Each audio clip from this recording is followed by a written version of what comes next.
PseudoPod, episode 866, May 19th, 2023. This week's story, Flash on the Borderlands 66, Quod Nomen Mihi est. Hello everyone, welcome to PseudoPod, the weekly horror podcast. I'm Alistair, your host. Your audio producer for this week is the amazing Chelsea, and we have stories for you about names and identities. What's in a name? Well, we're going to find out. And we're going to find out, first of all, with Litany in the Heart of Exorcism by Sarah Pauling.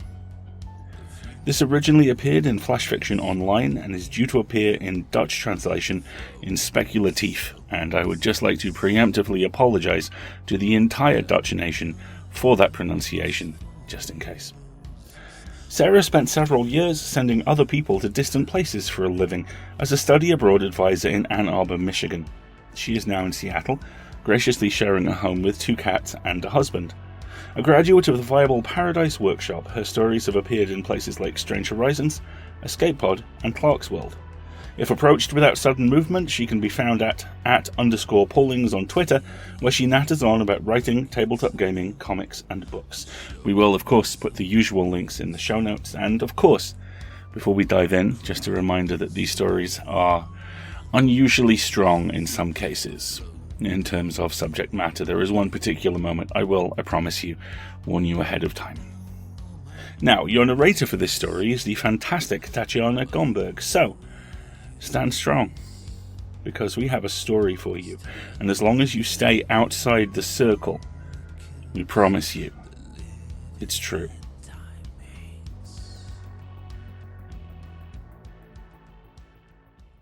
Litany in the Heart of Exorcism by Sarah Pauling, narrated by Tatiana Gray. Do you understand? On your skin, do you feel the white sand the priests threw in fistfuls from the blessing basin? Do you feel it crusting over your eyelids? It sticks between your cheek and the temple floor like a binding. It powders the sigils on the stone. Do you understand what's happening to us? Songs, prayers, incense. That awful boy, barely old enough to call a man, praying. His mother, weeping. They want to take you away from me. I hold your body close to mine, the white grit on my forehead grinding against the grit on yours. I hook my nails into your naked back. I try, not for the first time, to draw blood. Do you feel it? You must. You cry out, bury your face in my breast. Shh, now. Use me as your anchor. I protect what's mine. The priests don't see our bodies as they really are. Entwined, limb to limb, tight as knots in ship's rope. Educated men, men of lofty purpose, they see only what they expect to see. They see only one body in the purification circle, one writhing woman, alone, caked with sand, thin wrists like bird bones ripe for breaking. Wrists gentle enough to ink copies of every ocean map, found in every book in the city library, if only educated men like these would let us. Wrists, you'll agree, are too weak to hold up wedding bracelets of cold ivory. That's why we're together, remember? Why I bound you to me. Better than that stupid boy. Devils are not women, but I like to think we understand each other. To be blamed, cast out, suspected, or worse, held down, kept, tied, to frighten and be frightened, at times in equal measure. No fear without fear. Shh, now. Does the priest singing hurt you? Does it clatter like a breaking bell in the back of your mind? Does it make you want to leave me? Oh, poor thing. Don't think of it. Think of stealing away from the engagement feast, leaving his mother's house, shucking our dress all alone, the wind running through our bare thighs on the southern plateau. Think of commanding strawberries to be overripe and letting the juices run down our chin. Think of pilfering books and pulling out the pages, swallowing sailors' maps and knowing where new continents lie. I've given you the world of men. You're shivering. Is joy not enough for you, coward? Fine. Fear. Think of the way we drained, together, the color from that stupid boy's dreams until all he could see was gray rocks at the bottom of ravines. Think of catching his mother's wrists before her palm hit our cheek. Think of her face when she saw the tar seep from our eyes. Think of the fear. Isn't that what your kind want? Why you've let us bind you, ritual after ritual, centuries down and down? I gave you fear. I gave you power over fear.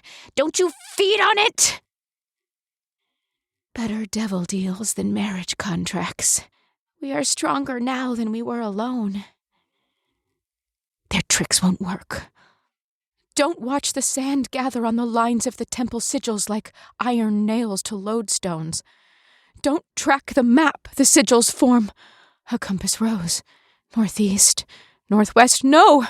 Look at me. Sailors navigate by starlight. You can navigate by me. Don't you understand? Their power can be broken if you want me badly enough. Stop crying! I want you! I reached for you across the Great Divide. I upheld my end of our bargain. I became your foothold in this world, and you won't fight for me? Ugh, that blasted singing, wrenching like an arrow from a breast, lover from lover, mother from... No! Don't let go, you hideous little ghoul! Fight for me! Take me with you! Please! Take me! We'll ride the rivers of the netherworld and cross the cosmos together. I've always wanted to be a sailor. Long before I summoned you, flaying fish in the creek behind the boy's house to draw you to me. Before I was engaged.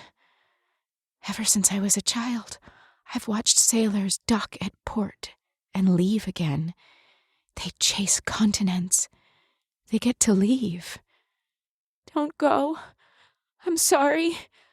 I didn't mean to hurt you. I don't know why I said those things. I'm sorry. Oh, cruelty spills out of me sometimes like an estuary, like a river to the sea. I'm afraid. I caress the tender space between your ear and your jaw. Or I try. Nothing's there. My fingers brush my own skin instead. Your absence collapses me like a punctured lung. The singing stops. The boy's mother scrambles into the circle. She pulls me to my knees and embraces me tight enough to suffocate. Tighter than love would call for. A warning then. A fear. Her son presses his ugly face to the temple floor, shoulders slack with relief that you are gone. More relieved for himself than for me, eager for the return of colorful dreams. He holds my wedding bracelets like a pact, like a contract. Briny tears trace mud routes down my face. They land on my wrists and draw seaways there. The sand on the floor forms a compass, leading you to oceans I don't know how to sail. I'll learn. I'll ink 1,000 maps, and maybe, in another place, you'll forgive my faults and fears. Salt water sticks to my lips, a sharp taste that evaporates. Cold.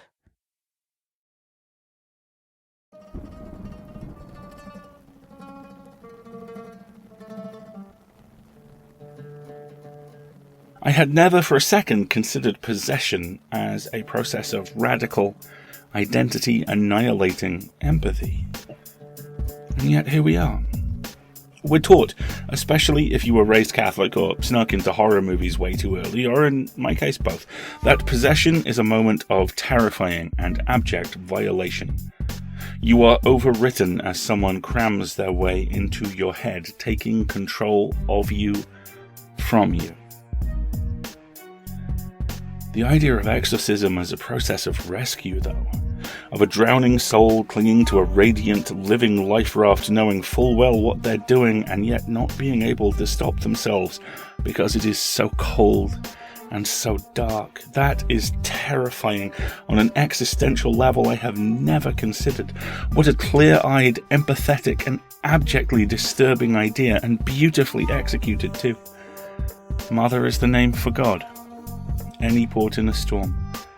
Names as a beacon lighting your way across the map, lighting your way home, lighting your way to your worst excesses and showing you all of them. Everything you do to survive. And speaking of names as a path to the truth, we have He's Just Like You by T.M. Morgan up next. A warning up front. This is a story that does not end well for the four-legged friend at its core. That is the truth, but it's not the only one here. T.M. Morgan has also been published in Vastarian and Lamplight. He lives in southern Maryland with his family, and David Powell is your narrator for this story. So, be ready, because the truth is right downstairs.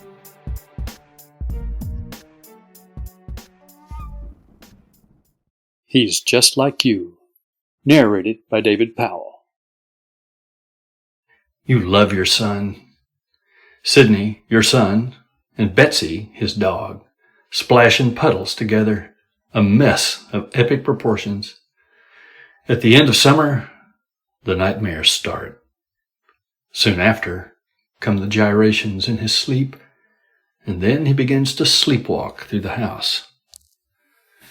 Your wife cannot understand your fear, as you've never told her how you suffered the same sleepwalking at his age, the same sneaky and quiet excursions, how your parents once found you in the unfinished part of the basement, your fingernails torn to bloody shreds. Now it's your son, bent at the floor and clawing. His vacant stare shows black, endless holes. He is in the surety of the dream. We shouldn't wake him, you say. How do you know? Your wife says. Because I sleepwalked at his age. She fights back tears. You never told me that. You love your wife. The next morning, when you ask Sidney what he remembers, he says, I was digging in the forest. It's a phase, you say to your wife. Daddy, do you have office today? Milk makes Sidney's lips white. Yes, I do. All day. 5 days a week. He frowns at you, not understanding your humor. I'm going to be sad. Hurry home. And so, you crate up Betsy, drop off Sidney at daycare, head to work, come home. In the evening, you arrive in time for a hot dinner. You love family dinner. When you walk in the door, he runs at full speed and launches into your arms. When you were a boy, the same adoration filled you when your father returned from the mill. His face smelled of faded aftershave and wood pulp. Sidney has that same energy as you. Some days, he scowls in his hiding spot behind the couch, much as you did. You lean your head over the back and whisper, Mommy doesn't understand people like you and me, does she? Sidney grins. It's a source of bonding. At dinner, he tries to sneak some chicken to Betsy under the table. The dog snatches from the little hand and gulps it nearly whole. Sidney, no, your wife says. He grins and brings his slobbery hand back up to the table. Daddy, did you have a dog when you were little? The question catches you by surprise. He has such a gift for intuitiveness. I did. She ran away, though.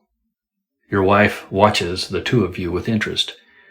You imagine her writing down the conversation in her journal later. How did you feel when she was gone? Both your wife and Sydney wait for your answer. Well, it was hard. One day she was there, and next day she wasn't. I'm sorry, Daddy. He dips his head under the table. He is so smart, your wife says. You smile. Yes, I think he is. He's just like you. The comment strikes you with such force, it is disorienting. You help wash the dishes, but your mind has drifted. Sydney's 5-year-old morning breath makes you smile. With his face right up to yours, he touches your nose with a finger. Pop, where's Mommy?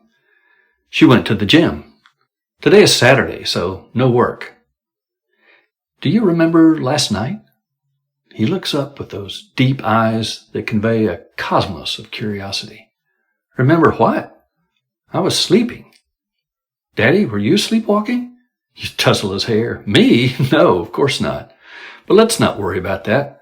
How about some pancakes? You dance down the stairs with him like from an old black and white musical. He arches so far back his head touches the step. You cook pancakes and bacon. Sydney carefully drops chocolate chips onto each round cake to form a face. You love smiley face pancakes. You peek through the bedroom blinds and see Sydney on his knees in the front lawn, his back to you. What are you doing? You whisper when you stand behind him. I'm almost done, Daddy. His hands are caked with dirt. The lawn is ultra green under your feet. The air has a tepid feel, as if it emanates from your skin rather than the other way around, as if you are floating in space. Daddy? Yes? What are you doing out here? You recoil, eyes flash awake, and you're standing by yourself in the yard. Your son was never there. The front door stands open, and you burst toward it, only to slow upon entering the stillness of the house. The stairs squeak lightly under your weight. The bedroom door squeals like a specter's wail. What are you doing? Your wife asks, agitated. Your eyes are not on her, but on Sydney, who sprawls out in his usual way, his loving embrace so peaceful around Betsy's chest. I was watching TV. Couldn't sleep. Well, please close the door and come to bed. You have a memory of standing like this at your parents' bed. They never saw you. For several minutes you watched them sleep. You loved your mom and dad. Even when the rain starts before dawn, the patter of it like music, it's impossible for any quiet thoughts. Your body grows so tense that your calf muscles cramp, and that pain has you catching grunts in your throat. Finally, the cold blue of morning creeps in. You tingle with frenetic energy. Wake up! Where's Sydney? Your wife's voice, so loud, crazed, right in your face. What about Sydney? He's not in the house. The two of you search every inch. Even though it's cold, sweat pours over you. While you're outside, she realizes Betsy is gone too.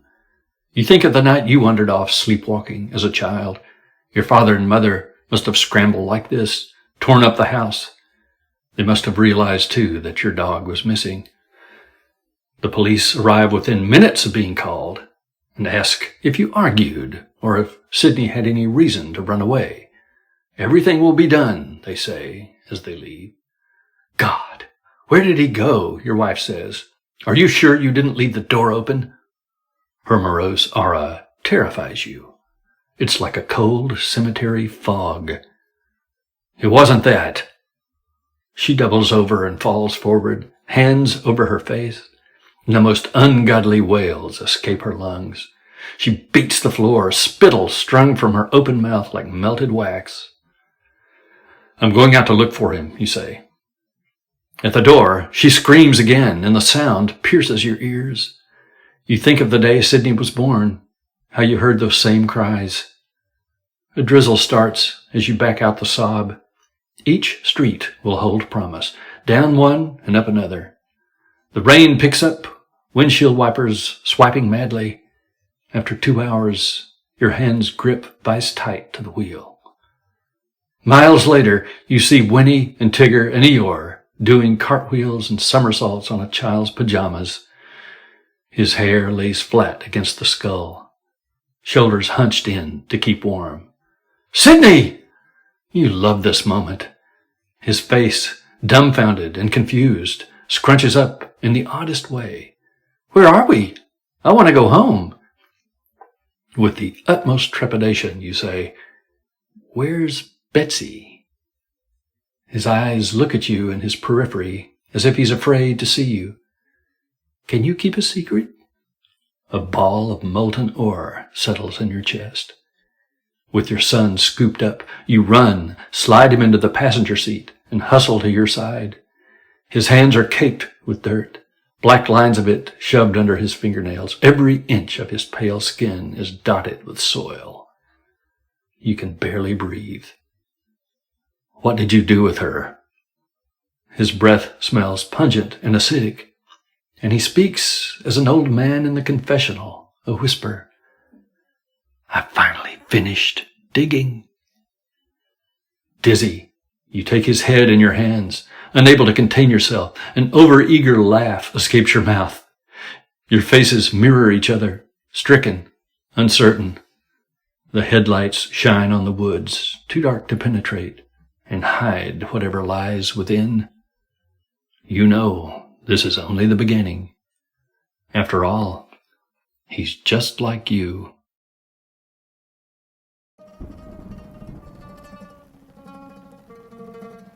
If Sarah Pauling's story is about the bright light of self-knowledge denying you somewhere to hide, then T.M. Morgan's is about the warm, padded, horrible darkness of being a chip off the old block. There's a thing that happens over here, especially where the most awful things are excused just because someone is a family member, or older, or rich, or went to the right school, or in a lot of cases all of those.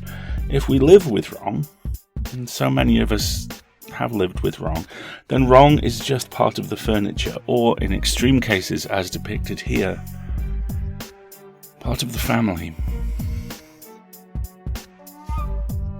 That unwillingness to look the monster in the eyes is not what's at the core of this story. What's there is much, much harder, much more unsettling to pull off, and make no mistake, Morgan does. The lead is quite aware of what his kid's going through. He can see through the scar tissue of his own life that the same wounds are blossoming on his son. He knows just enough to know he should feel bad about it, but that terror, that sense that the room is on fire and nothing is fine, is smothered by the curdled love of the family in that room, and the twisted, withered part of his brain that loves that soon he will have an apprentice. Name here is prison. Like father, like son. Monsters both. One unable to change that. The other unwilling to. Names have power. The power can bind us or free us, as these stories have shown, and now our last will show you the fear and the truth in a handful of syllables. Quod is an Australian writer of Malaysian Chinese heritage. He loves sentences, dumplings, and sentences about dumplings. They are the best. He has upcoming publications in both Choreo and Translunar Traveller's Lounge, and he lives in Sydney's inner west with his wife, kids, and a dog named after a tiger. He can be found on Twitter at ThisIsGuan. Your final narrator this week is both fantastic and one of our producers, and one of my oldest, dearest friends. It is, as always, a pleasure to welcome back Mr. Dave Robertson. So, pay close attention, but perhaps not too close, because we have a story for you, and we promise you it's true.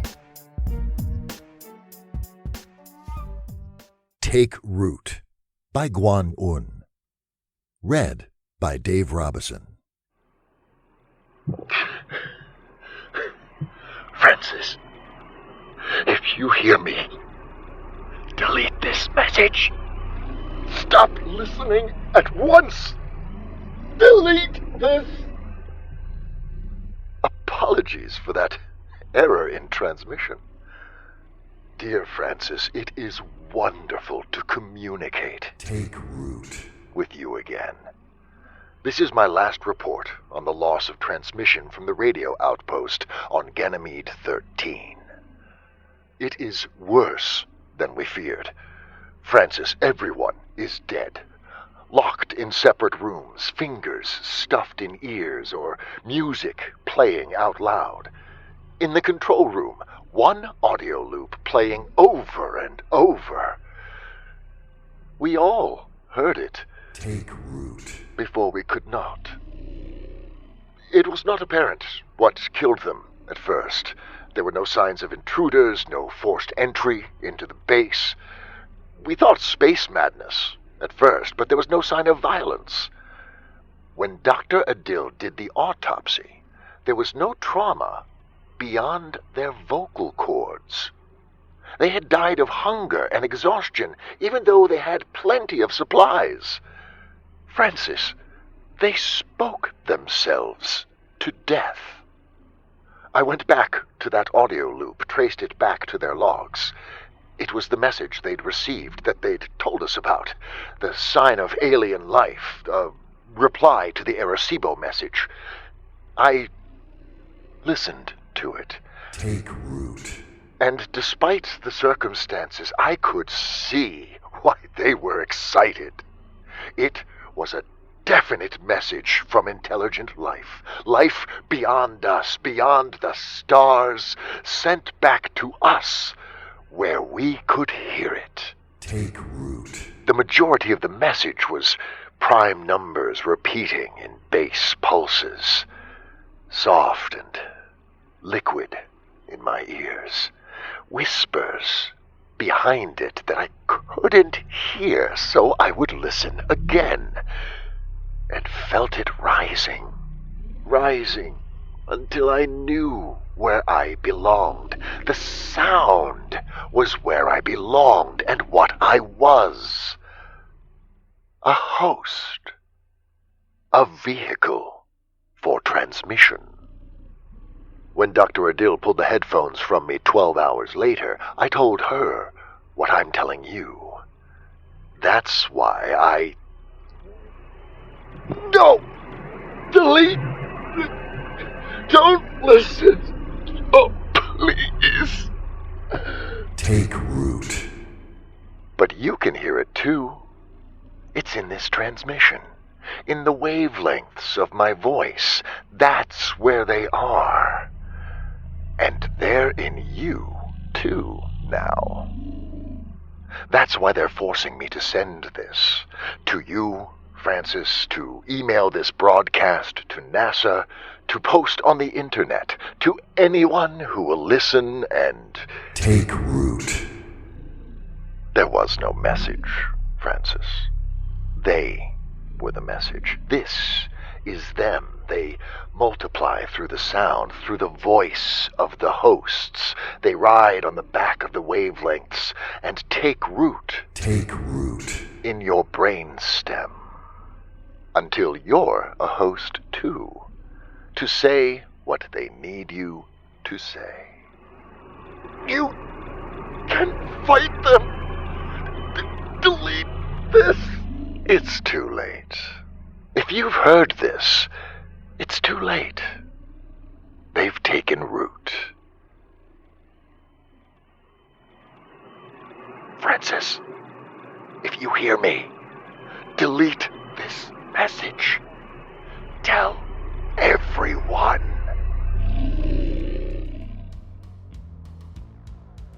Oh, this just feels like I'm being spoiled. 3 fantastic stories, all of them exploring the concept of names and the power they hold in wildly different ways, and the last is straight up mimetic horror? Oh, that warms the cockles of my black little Pontypool soul. Here, names don't have power. They are power. And life, and a world, but not one big enough to hold the life contained within it. Because that's the problem. You see, this concept This concept takes us full circle. It takes us back to possession before exorcism, back to someone else looking through your eyes, back to the moment where you find yourself being overridden by degrees, and back at last to the one thing the lead in our previous story denied themselves. Courage. This is not a story that ends well for the hapless narrator. This is a last will and testament in the most literal sense. The will of someone using their final seconds to warn everyone else.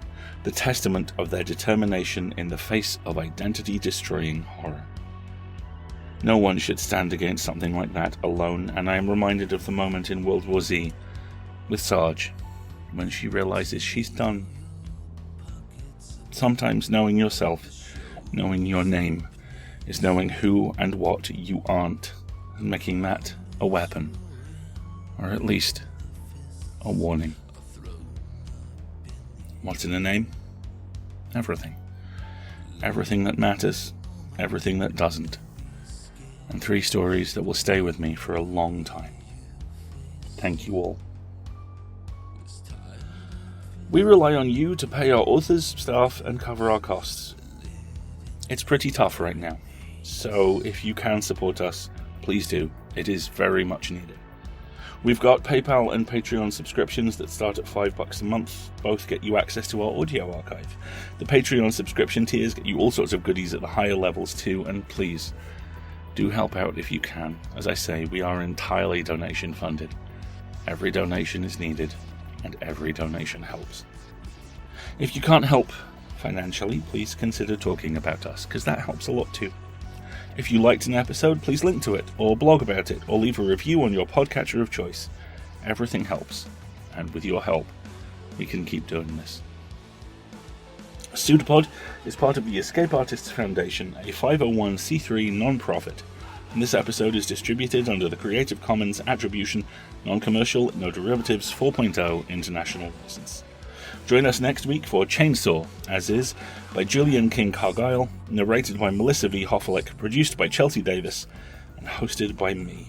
And PseudoPod wants you to remember, kill his kiss.